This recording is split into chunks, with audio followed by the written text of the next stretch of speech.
Hi friends, welcome to the second episode of libGDX course.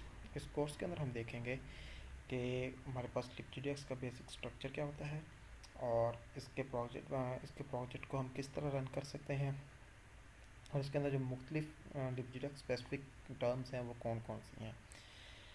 Okay, सबसे पहले हमने previous episode के अंदर हमने एक प्रोजेक्ट क्रिएट किया था।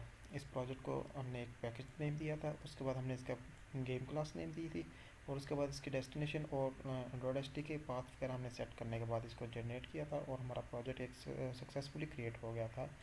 हमारे इस ई ड्राइव के अंदर हमने जहाँ पर इसका डेस्टिनेशन सेट की थी फर्स्ट प्रोजेक्ट नेम से। इसके बाद अब हम देखते हैं कि इस प्रोजेक्ट का स्ट्रक्चर क्या होता है। इसके अंदर सबसे पहले हमारे पास एक एंड्रॉयड भी हमने एक प्रोजेक्ट क्रिएट किया था जिसके अंदर सिर्फ एंड्रॉयड का हमने सेलेक्ट किया था। ओके, एंड्रॉयड के अंदर हमारे पास क्या था, एंड्रॉयड के अंदर हमारे पास एक एक्टिविटी क्रिएट हो गई थी एंड्रॉयड लॉन्चर के नेम से। इस लॉन्चर एक्टिविटी के अंदर हमने इनिशिएट किया था बेस क्लास को, जो कि बेसिकली कोर के अंदर हमारे पास एग्जिस्ट कर रही है। ओके, बेस क्लास के अंदर हमारे पास क्या है, बेस क्लास के अंदर हमने इसको एक्सटेंड किया था एप्लीकेशन अडॉप्टर से। एप्लीकेशन अडॉप्टर के अंदर हमारे पास मुख्तलिफ मेथड्स हैं like create, resize, render, pause, resume और डिस्पोज का। अभी जो हमारा कंसर्न है वो डिस्पोज, रेंडर और क्रिएट के साथ है। हम देखते हैं कि ये मेथड क्या होता है, बाकी मेथड्स की इम्प्लीमेंटेशन हम बाद में देखेंगे।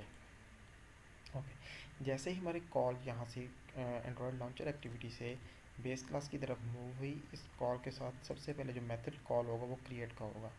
क्रिएट के मेथड के अंदर हमने जितने भी अपने स्प्राइट बैच, टेक्सचर या किसी क्लास का हमने इनिशिएट करना है वो सारा कुछ हम क्रिएट मेथड के अंदर करेंगे। ये लाइक का कंस्ट्रक्टर वर्क करता है libgdx के अंदर।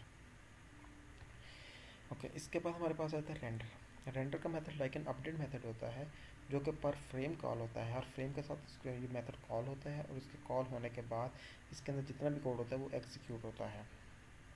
हमारी गेम की जितनी भी लॉजिक होगी वो रेंडर मेथड के अंदर आती है। और एट द एंड जब हमारे पास ये एक्टिविटी हमारी क्लोज होती है तो इसका डिस्पोज का मेथड कॉल होता है। ये लाइक का डिस्ट्रक्टर मेथड होता है जो कि जितने भी हमारे पास बैच, स्प्राइट बैच होगी या इमेजेस होगा जो कि डिस्पोजेबल ऑब्जेक्ट्स होते हैं उनको डिस्पोज करते हैं ताकि हमारी मेमोरी लीकेज ना हो गेम के लिए। ओके, अब हम इस जो डिफ़ॉल्ट प्रोजेक्ट हमारा क्रिएट हुआ था इसको हम रन करके देखते हैं कि इसका व्यू किस तरह का आता है। रन ऑन, मैंने भी एमुलेटर स्क्रीन इंस्टॉल किया हुआ है, blue stack, installing APK. Okay, तो इसका जो डिफ़ॉल्ट व्यू होगा हमारे पास वो ये व्यू आ रहा है। अब इस व्यू को हम देखते हैं, व्यू इस तरह का हमारे पास कैसे इनिशिएट हुआ। स्प्राइट बैच हम क्यों यूज़ करते हैं, जो भी हमारे पास 2D के जितने भी ग्राफिक्स होंगे, जो भी 2D के एसेट्स होगा उसको ड्रॉ करने के लिए हम एक स्प्राइट बैच लेंगे और जो कुछ हमें ड्रॉ करना है हम उस स्प्राइट बैच के ऊपर ड्रॉ करेंगे।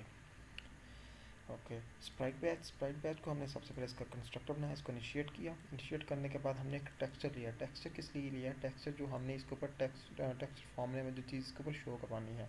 लाइक अभी हम एक इमेज इसके ऊपर शो करवा रहे हैं जो कि टेक्सचर फॉर्म के ऊपर इसके ऊपर शो हो रहा है।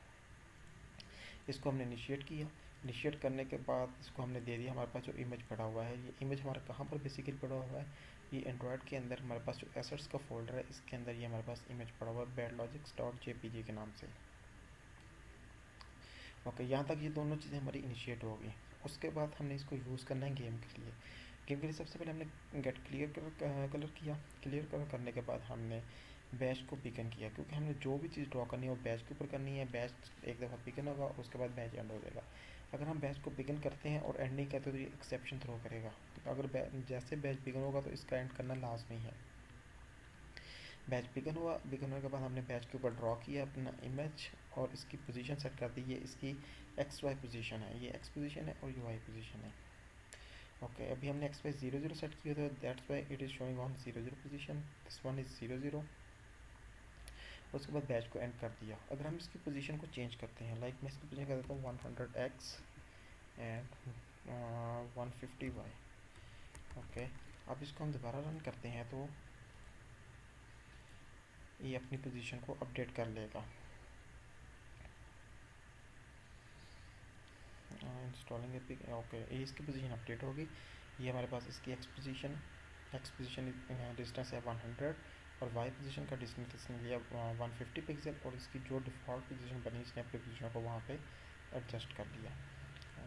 अगर हमने इसके अंदर मल्टीपल टेक्सचर यूज़ करने हो तो हम इसके लिए अलहदा और टेक्सचर भी इसके साथ क्रिएट कर सकते हैं। Like I want to use an other texture image 2, okay, image 2 is equal to new texture. और मुझे जो भी टेक्सचर इसको असाइन करना होगा सबसे पहले मुझे उसको कॉपी करके अपने एसेट्स के फोल्डर के अंदर उसको रखना होगा। लाइक मैं इसके लिए टेक्सचर यूज़ करता हूँ feedback.png, कॉपी दिस वन और इसको मैं पेस्ट करता हूँ एसेट्स के फोल्डर के अंदर। ओके, और यहाँ पर इसका नेम दे देते हैं .png। और ये हमारे पास इमेज, अब यहाँ तक हमने इमेज को क्रिएट कर लिया, टेक्सचर 2 को इनिशिएट कर दिया। अभी तक हमने इसको यूज़ नहीं किया। जब तक हम इसको बैच के ऊपर ड्रॉ नहीं करेंगे तब तक ये हमारे पास आउटपुट के अंदर शो नहीं होगा। इसको नेक्स्ट में हम जाकर हम बैच के ऊपर इसको ड्रॉ करना पड़ेगा। This one is Sprite batch.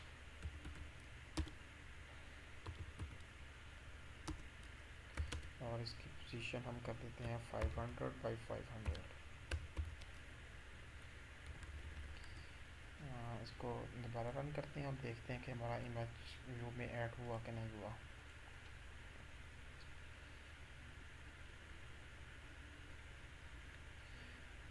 Installing APK.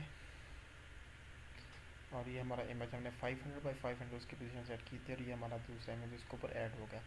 In images के ऊपर हम मल्टीपल इवेंट्स भी लगा सकते हैं, like click event, drag event. इन इमेजेस को अगर स्क्रीन के ऊपर ड्रैग करना हो तो ड्रैग इवेंट इसके ऊपर लगेगा। अगर हमने इसका साइज़ बड़ा करना हो तो हम इसका साइज़ ज़्यादा भी कर सकते हैं, इसका साइज़ कम भी कर सकते हैं बाय यूजिंग इट्स मेथड। और इसके ऊपर मल्टीपल इवेंट्स और भी कर सकते हैं जो कि हम टाइम टू टाइम इसको मज़ीद एक्सप्लोर करेंगे। ओके, इसके बाद जैसे हम इस एक्टिविटी को क्लोज़ करते हैं तो इसका डिस्पोज का मेथड कॉल होता है जो कि सबसे पहले बैच को डिस्पोज कर देगा और उसके बाद इमेज को डिस्पोज कर देगा। और इनके पास जितनी भी मेमोरी थी वो सारी की सारी मेमोरी फ्री करवा लेगा। अगर हम मल्टीपल स्क्रीन के ऊपर काम कर रहे हैं, लाइक हमारे पास गेम के अंदर मेन्यू स्क्रीन है, स्प्लैश स्क्रीन है, मेन्यू स्क्रीन है, फिर उसके बाद गेम प्ले है, फिर उसके बाद गेम ओवर स्क्रीन है, तो उस केस में हमारे पास ये डिस्पोज का मेथड बहुत इंपॉर्टेंट रोल अदा करता है।